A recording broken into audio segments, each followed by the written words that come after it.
To begin. As a reminder, this is being recorded and we will replay this on YouTube. But welcome to our Four Seasons Gardening 2007 Horticultural Summer Series.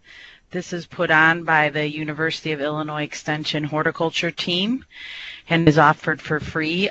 We do 12 a year, so there's about 3 quarterly, and we thank you for tuning in. Again, this program is being recorded, and if you experience any technical difficulties, please feel free to type those in the chat box.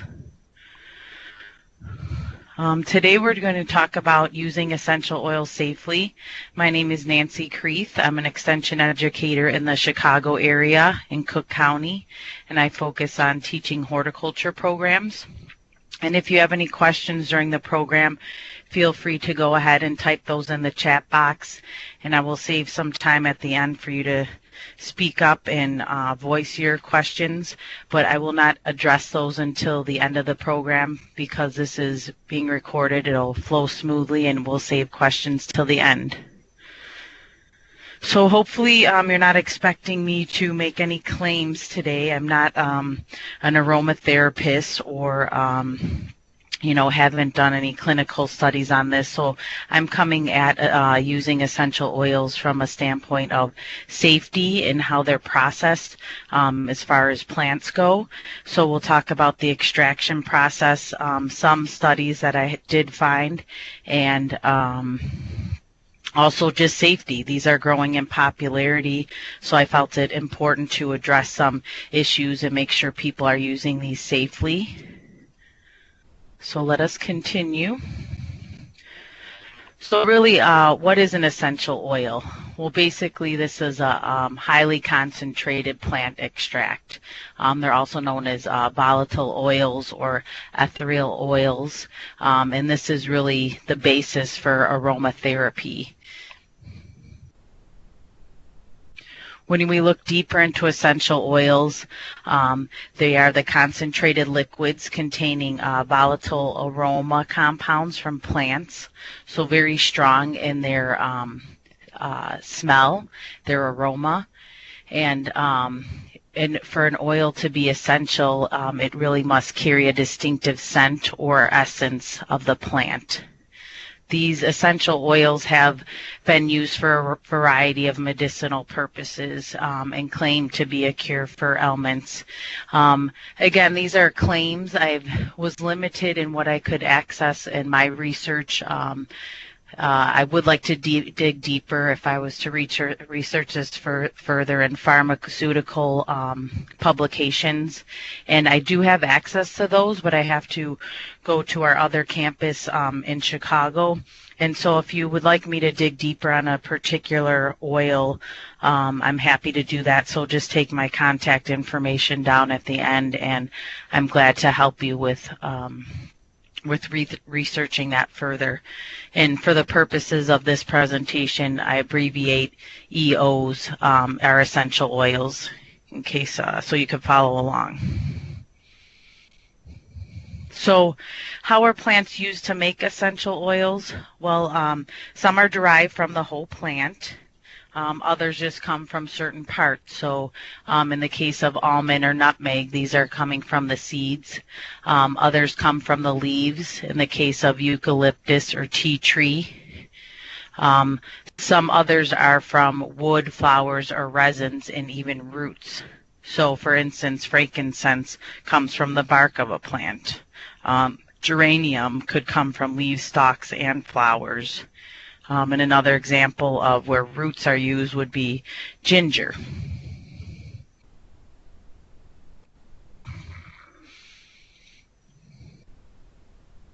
Okay, moving on to history. So then and now, I mean, this isn't a new thing. Essential oils really dates back to ancient times. So there's reports of ancient Egyptians using essential oils, and certainly in the Bible, there are over 500 references to essential oils.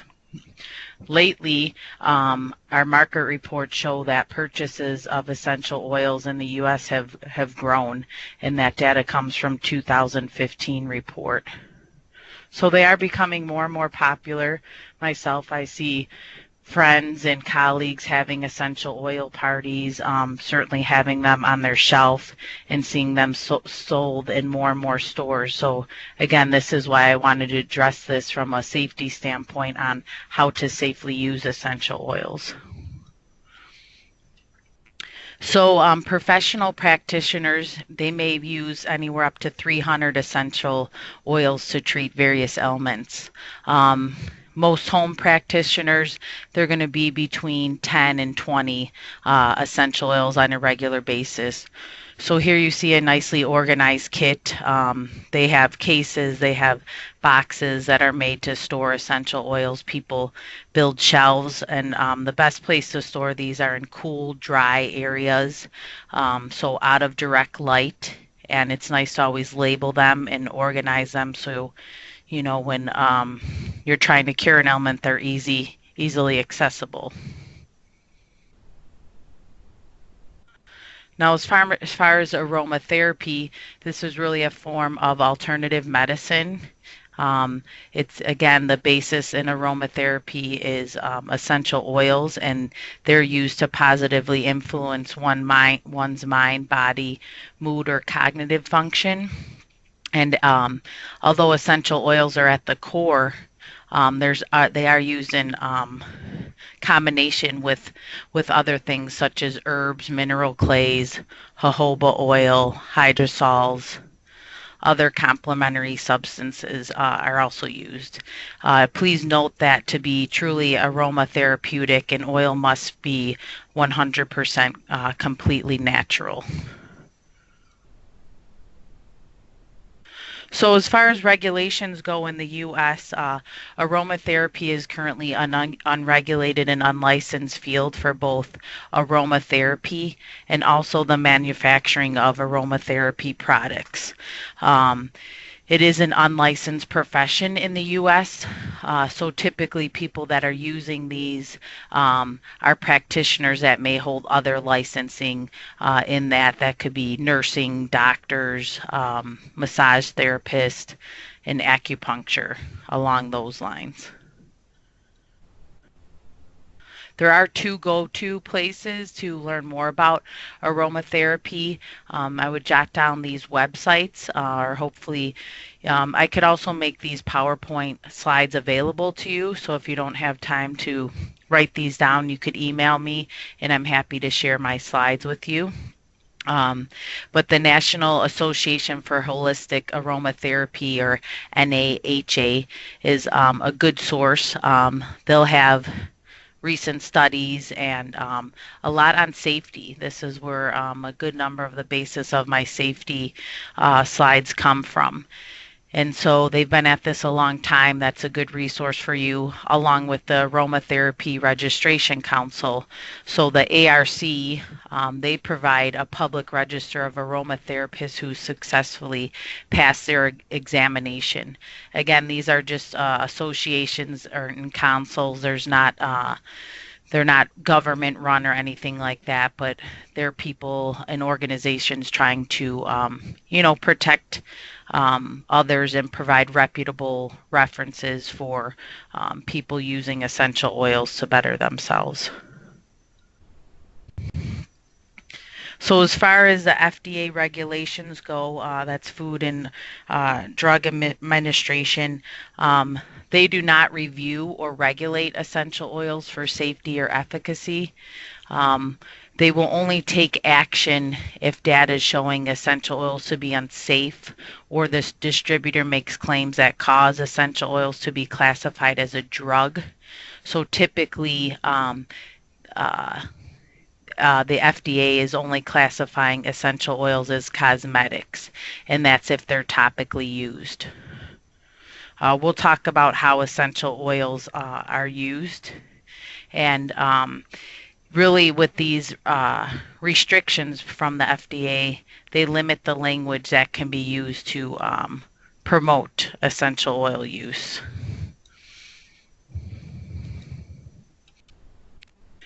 So as far as labeling goes, according to the HA, that Holistic Association, they really suggest looking for reputable oils that are containing these components on the labels.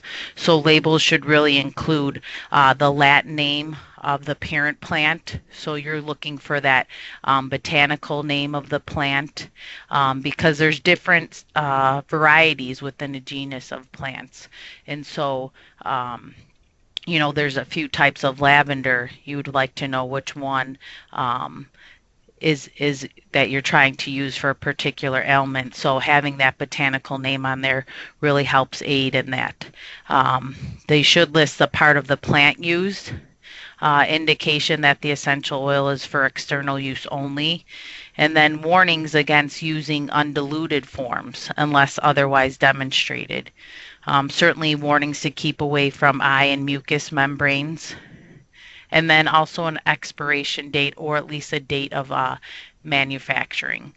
And so here's a label close up and just, storage, but also don't apply undiluted essential oils. So this is a higher end bottle where you should look for these. I mean, I've looked at essential oil bottles and I don't see all this labeled on them. So that tells me right away that, it may not be a reputable source. So I would always look for that when as a consumer purchasing these.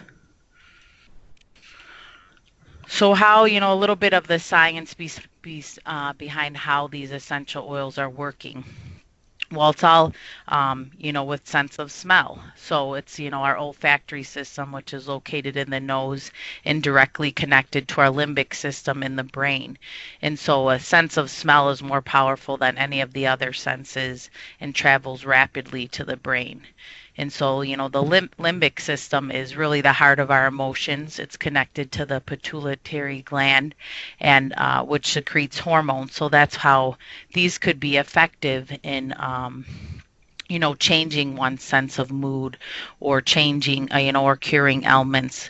I mean, exactly when you're in the garden or smell culinary aromas, it does bring us back and does trigger senses in the brain. And so as essential oils travel to the appropriate limbic area, there's these neurochemicals produced that aid in the body's response. And so that's really how they are able, to potentially work at curing ailments. When we look at extracting the extraction process from plants, there's usually four extraction processes that are used. By far, steam distillation is the most common, and so this is pretty simple. Fresh plants sit over boiling water, steam is collected, and then condensed into water and separated from the oil. And so this is the most common extraction process, and you'll get a very concentrated oil from this plant. And so, videos that you watch of people doing this, you wouldn't believe how much plant material goes into extracting this oil. For instance, lemon balm is very expensive because it takes so much weight of plants to extract a good amount of oil. I think, I've read that with the rose, rose is another one up there in price. So I think I read it was 22 pounds of rose petals to make 5 milliliters of oil. And so that's where cost becomes in a factor depending on the amount of material used or the rarity of the plant. Moving on to another extraction process, expression, which is commonly used with citrus oils. These are when the plant parts are pressed, similar to that of pressing olive oil. Then we have solvents. A couple examples are vanilla and jasmine. And these are just plants that are dissolved in a chemical solvent, and then the chemical is burned off. These are also known as absolutes. As far as another more in-depth process, this is hypercritical carbon dioxide. This is a fairly newer method, certainly expensive, and will result in a very high quality plant extract. the plant interacts with CO2 and becomes inert. And so if you have, if you're purchasing oils that are extracted this way, they will be certainly more costly. So when you're looking to purchase essential oils, you should consider three things: grade, purity, and integrity. So what I mean by grade is not whether it's superior or not, but which types are best for specific use. So that usually refers to either being inhaled, topically applied, or ingested. And it's important to note that even the NAHA, that the Holistic Association, they really do not recommend ingesting essential oils. I know some will be labeled for it, people do it, but please use extreme caution with that and know that it's not recommended by many professionals. As far as purity, you want to look for 100% pure for use in aromatherapy and cosmetics. Integrity refers to a single plant species, a single harvest from the same region, indicates it's pure and natural. And so that's just another level up where, for instance, maybe lavender grown in France. They'll harvest and pick that all in one bulk load, and they'll come from a single harvest, same region, and it wasn't sprayed with any chemicals, pesticides, more monitored for that, and indicates it's pure and natural. Sold online, that's where you'll find these. Also health food stores, I'm seeing them more and more, cosmetic, and also chain stores. And so that's some sources that you could buy these at. And again, just do your research to find a reputable source. Look for those labels, ask around, and research the company manufacturing these. And certainly look for that 100% pure indication on the bottle. A little bit more on grades. Certainly you'll want to see pure essential oils stored in dark bottles. Again, what you're looking for on the label is that it shows all ingredients and also includes a botanical name. Synthetic oils typically are coming in clear bottles. They may or may not list the ingredients, and they certainly wouldn't list the botanical name. As far as cost goes, you'll look at bottles typically sold in the 5 milliliter and 10 milliliter size. They certainly do come in ounce sizes or 2 ounces if you buy them in bulk. But for a 5 to 10 milliliter size bottle, you're going to range from $5 to $244 per bottle. And again, that depends on the source, the quality, or the rarity. And so I found lavender on the low end was $7 up to $15 a bottle. Frankincense was on the lower end $10 a bottle to $35 a bottle. Whereas lemon balm, again, I mentioned that earlier, that it takes a whole lot of lemon balm to make one small bottle of oil. That was on the lower end, $58 to upwards of $208 per bottle. Again, that's going to depend on that integrity factor, the source, and all that. So make sure to do your research and make sure you're getting the best bang for your buck. There are these starter kits available. So typically they may have 14 bottles of different oils. More of the more common ones used, like lavender, might be clary sage, frankincense, myrrh. So there'll be 14 different bottles. The starter kits could range from $40 to $170 per kit. Again, invest in 100% natural or 100% pure essential oils for them to be truly aromatherapeutic. As far as storing and shelf life go, Always store these in dark glass containers. That's how they'll come to you, but we'll talk about the diluting process. And so if you're going to dilute these and put them in your own containers, invest in dark glass containers. Keep them in a cool area away from direct sunlight. And really properly stored essential oils can last several years. They do not go rancid, but know that they will oxidize and they lose their therapeutic benefits over time. So they may smell just as good, but their therapeutic benefits may go over time as they're exposed to oxygen. I hear that, I don't know this, I didn't find any definites on this. Again, studies that are published are limited, but what experts have said or practitioners have said is that the citrus oils tend to oxidize rapidly. Carrier oils, now these are the oils, we'll talk a bit more about these in a little bit, but carrier oils are do expire and they can go rancid over time.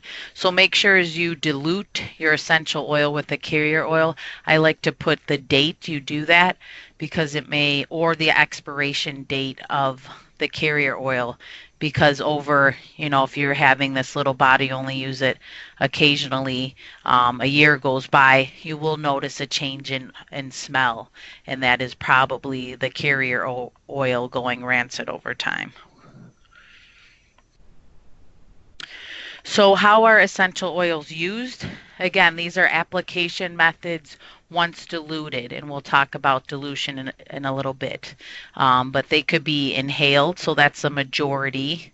So they may be diffused, or you could put them on a handkerchief and smell them, spray them on clothing. Topically, so a lot of people do apply these essential oils topically, but again, make sure they are diluted. Ingestion, again, this is not recommended by professionals and experts. And so do your research to make sure there is proof and evidence that the essential oils you wish to ingest are safe. So again, be cautious, and there are very few that are ingestible. Again, ingesting essential oils, it's not a traditional practice. So the NAHA states that ingesting essential oils requires proper education and training. So make sure you're working with a reputable aromatherapist if you're choosing to ingest these. And really it's on an oil by oil basis. So you want to look for primary literature to investigate the safety of oil administration. And it is as I mentioned before, and just in my research, when studies come out, they really look at one particular oil and for a specific reason, like whether or not it's worked well as an antibacterial agent, or whether or not it worked well as an insect repellent. So in the agricultural world, there was limited literature that I was finding, but I would look to primary literature from pharmaceutical publications is going to be your best bet. And again, those aren't easily accessible to the public. I'm happy to help you locate those through the University of Illinois system. Aromatherapy methods of use. So this could be through the body, water, rooms. Some examples of how they're used on the body would be a perfume, oil, dabbed in a handkerchief, or inhaled as a vapor. Water, you may put them in bath or hot tubs, saunas, or showers. Again, if you're putting these into your hot tubs, make sure they're safe for a hot tub or jacuzzi use. Certainly an outdoor jacuzzi or a hot tub, it may clog up piping, so make sure it's suitable for that use. And in a room, it could be diffused.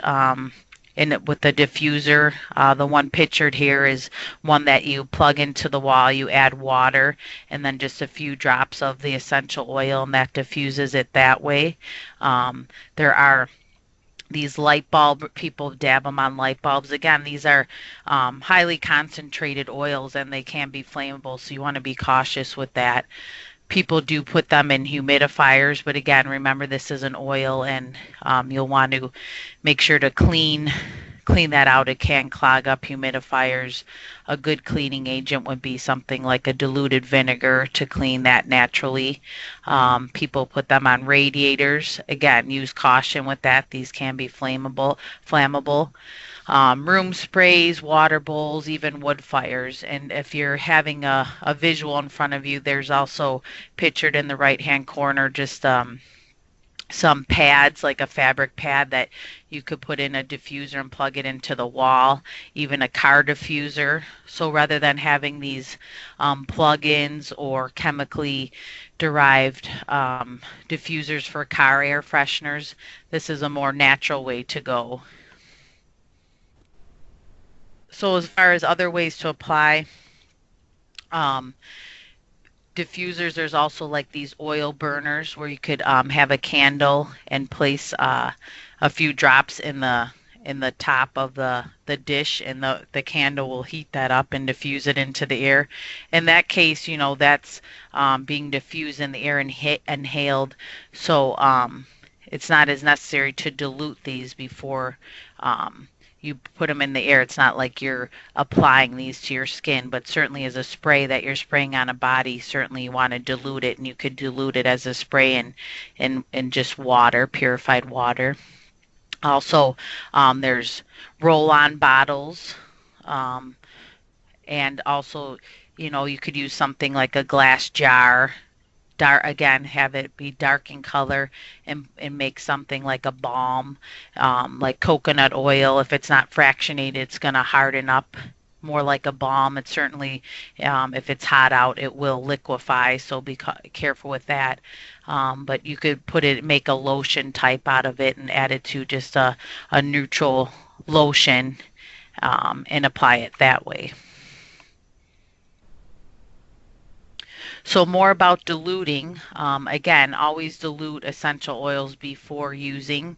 I'm not going to suggest dilution rates because I am not an aromatherapist.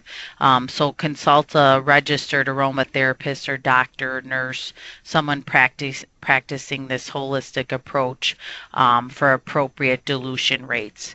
To dilute, you could use a little pipette or a little eyedropper. And pictured here is as a carrier oil. This is fractionated coconut oil, and mixing that in with a essential oil in a jar. I can tell you that typically if you're putting this in a jar, you would start with a carrier oil, fill it about halfway, then add your essential oil, followed by topping it off with the carrier oil, and that will help it blend a bit better rather than just putting the essential oil on top, but rather layer it in the middle, and that will help it mix a bit better. Some examples for carrier oils. I mean, really what these are, also known as are a base oil or fixed oil. They can even be vegetable oils. Note that they will have an expiration date. So again, when you're blending your oil with a carrier oil, note that with a little sticker on the jar, and so you know when it expires. And these are really used to dilute the essential oils. So again, be cautious of applying essential oils neat. Neat is another way to say undiluted. Typically, carrier oils are cold pressed oils, so these will be pressed from the fatty portions of seeds, nuts, and kernels. A few examples could be vegetable oil, olive oil. The fractionated coconut oil actually stays liquefied. Grapeseed oil, jojoba oil, almond oil, any one of these are fine. Pecan oil, peanut oil, avocado oil, and do your research on those because some of those have claims to be better properties, or better for your skin or better for your hair. I mean, people even use this in shampoos or body washes to get the essence of that while in the shower or bath. So blending, you could blend your own custom blends. Some essential oils can be purchased pre-blended. And so they may have ones for headaches, or joy to pick your mood up, or something like thieves for an immune boost. Again, these are all claims made by the manufacturer, but you could look at those ingredients and see what they use, their custom blends. If you look it up, typically they'll have their recipe online, or right on the bottle they'll list the exact ingredients. But if you wanted to blend your own, you could see what they put on and customize a blend to be made at home. And again, be sure to follow reputable recipes. So research the company if you're finding their recipe online, and then you could try to make that up at home. Just some measurement tips. Typically, 20 drops of essential oil are going to be per 1 milliliter. So that averages about 200 drops per bottle in the bottle below. And again, this depends on the viscosity of the oil. There's some oils that are very thick, some that are a lot more watery. And so your citrus oils are typically fairly thick. So again, that's going to depend, but this gives you a rough estimate.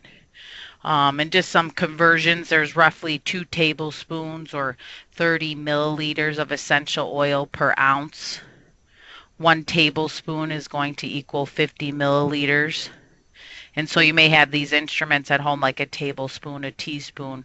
But those medicine droppers are good to keep around, so they'll give you the milliliters.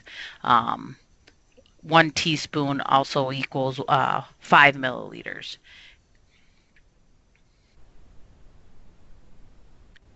So again, I'm really trying to send this message home with y'all. Safety first. You really want to never apply any neat or undiluted oil to the skin. So there will be claims made that you could apply lavender neat, but again, do your research, and certainly if you have any allergies, or you have sensitive skin, or you're just more sensitive than others, be sure to perform a patch test first. So I would recommend applying less than 1% dilution to less sensitive part of the body. And those could be your foot heel, your hand, the inside of your elbow.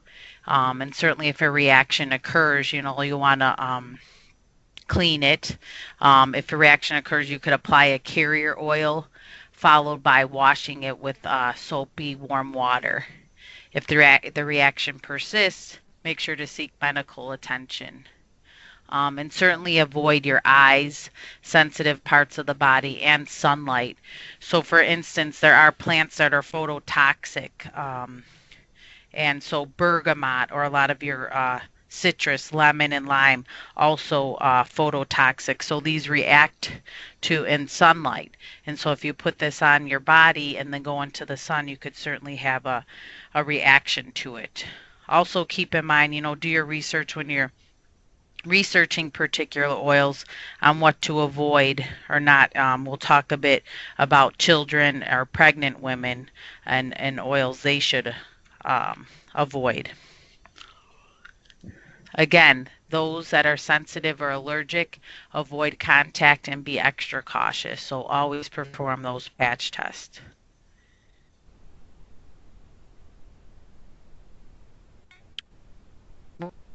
When using essential oils with children, the NAHA, some oils, and NAHA recommends diluting essential oils more than is typical with adult populations.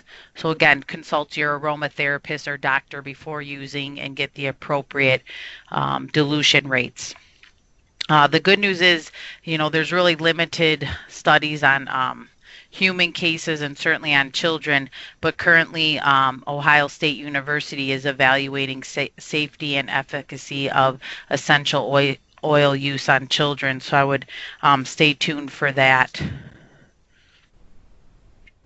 Essential oils in pregnant women, you really want to use extreme caution. Again, this is kind of special cases. Some essential oils are not suitable for pregnant women. And when looking to the NAHA, they don't recommend basil or geranium, to name a few, to have pregnant women avoiding. Again, if you're unsure, consult a registered aromatherapist, doctor, nurse, or your holistic person you're working with to determine whether or not these are safe. Some tips and precautions. Less is more, really. You're going to save money and save lives. So there's no sense in trying to apply these undiluted, okay? Sensitization, I always have a hard time presenting this word, but sensitization is not recommended to apply any essential oil neat. Okay, so even essential oils said to be suitable for applying neat have caused sensitive reactions among some people. So, for instance, I know that a lot of resources out there will say that you could apply lavender neat, but you want to be careful with that, and using that long term repeatedly over and over, day after day, can lead to you developing a sensitive reaction to this. So essential oils in long-term use, there's really limited data with long-term use. It is not recommended that essential oils it is recommended that essential oils be used in moderation. So do not use these for long periods of time, just like any medicine you will be taking. You use it for 7 to 10 days. If symptoms persist, see your doctor. And so you may only use an essential oil for 3 to 4 days, maybe a week to 10 days at the most. And if these symptoms are reoccurring, you want to seek medical advice. There are some research studies that I did find on sensitization. And this associated with essential oils is really difficult to determine. There's just too many components and variable concentrations within oils. There was one case study that it was done with 4 individuals were tested, and the results were, mixed. Some humans developed dermatitis to certain oils and some did not. It did note that the allergic reactions or the dermatitis related to essential oils was more commonly reported by professionals related to aromatherapy, massage therapy, therapists, citrus fruit packers, and cosmetic manufacturers. These people with repeated continuous exposure to essential oils, they were resulting in more dermatitis-related incidents. And that was a study from an Australian journal that came out in 2002. So these are just looking at some, when I researched the topic, these were some of the studies that came up. And so very particular and specific in what they were studying. So they did study essential oils as insect repellents.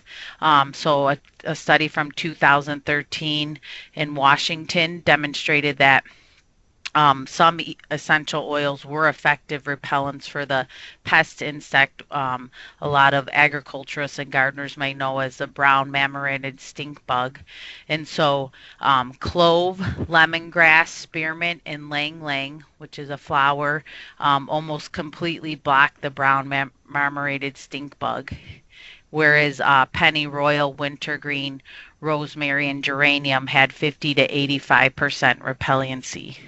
And this came from a study of the from 2014 in Applied Entomology. A local source, Phil Nixon, he recently retired, but he published something in 2006. He was our specialist, our entomologist for many years with the university, and he did some research as essential oils on mosquito repellent, and he found that clove, peppermint, geranium, citronella, and catnip may repel mosquitoes. Typically, these are not as long lasting as other repellents. So, something like that contains DEET that that may last, 4 to 6 hours, whereas citronella will only last about 30 to 40 minutes. So just know that if you're using these more natural insect repellents containing essential oils, you will have to reapply them. Um, the volatility impacts the effectiveness of essential oils as well. And it should be noted that catnip should never be applied directly to the skin. And this was probably one of the longest lasting repellents for approximately 3 hours. So always read the product label before applying any repellent. It'll say right on there whether or not to put it on your skin and how long it claims to be effective. So just like any product you're using as far as pesticides, insecticides, any gardening products, fertilizers, again, always read the product label before using it. I did find this study interesting, although it was a bit dated. This was from 1987 on the antibacterial properties of essential oils. This was a European study that came out and suggested 10 essential oils to have the greatest inhibitory properties against the tested bacteria. So that was angelica, bay, cinnamon, clove, thyme, bitter almond, marjoram, pimento, geranium, and lovage all had good properties to be antibacterial. Another study that I found was using essential oils as dietary supplements for cows. So again, you could see how specific some of these studies are. So to get a general overall grasp on how effective essential oils are hard to come by. A study from University of Wisconsin trialed alternatives to commercial additives or antibiotics for dairy cattle, and there was a group of 40 cattle. 20 were the control group, whereas 20 of the other cattle were administered essential oils. And they found that the cows receiving essential oils showed an increased milk production and more fat-corrected milk production. I'm just listing some sources here. So I did use some general books to look to just kind of the history and resources of essential oils. But again, two of the go-to websites would be the National Association for Holistic Aromatherapy, or the NAHA. I referred to that a lot during the presentation. Or the Aromatherapy Registration Council, the ARC, and that will provide you with a list of registered aromatherapists that passed their examination.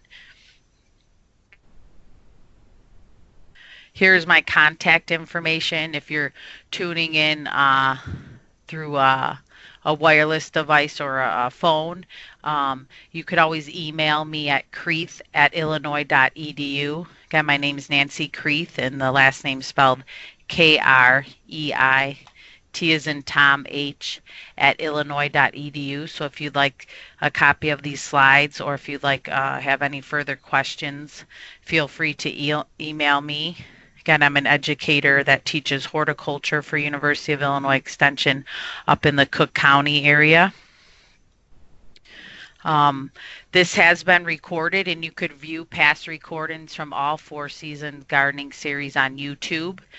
So the website is goillinois.edu/Four Seasons recordings. So you could go there to view these on YouTube, or just type in a search box, Four Seasons recordings U of I, and that should come up. Just to plug a few of the ones we have upcoming. On July 11th and 13th, we'll have Sustainable Lawn Care. And on July 25th and 27th, we'll have Grow Your Own Backyard Tree Fruit. And so two interesting topics coming up. And at this time, I'd like to pause and take any questions. I didn't see any come up through the chat box, so I must have done a good job, huh? But feel free to type your questions in, or I will be quiet if you want to chime in with your voice. Just make sure to unmute your microphone.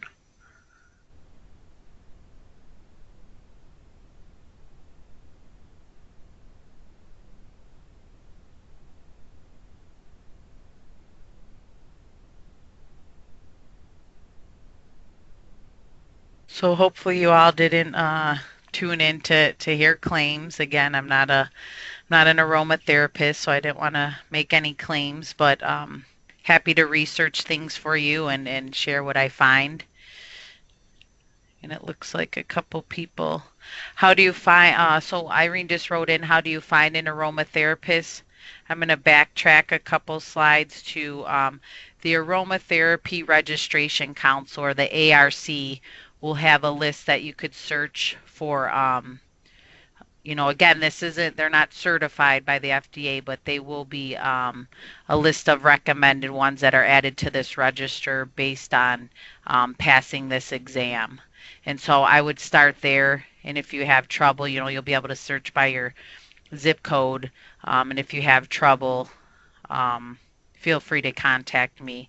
But I would do a general search. I mean, there's certainly midwives and holistic medical groups that will most likely be practicing aromatherapy in that realm, that you could do a general search based on your location.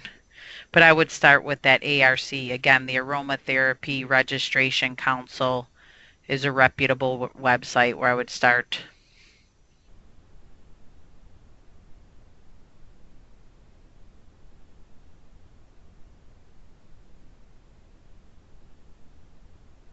I will leave that up on the screen just in case you want to write that down.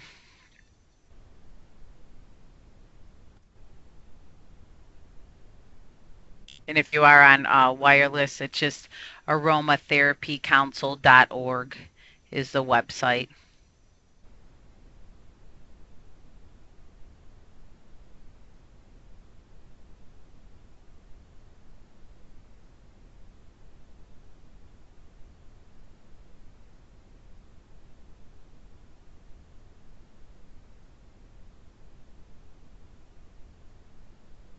So do we have any other questions before we sign off?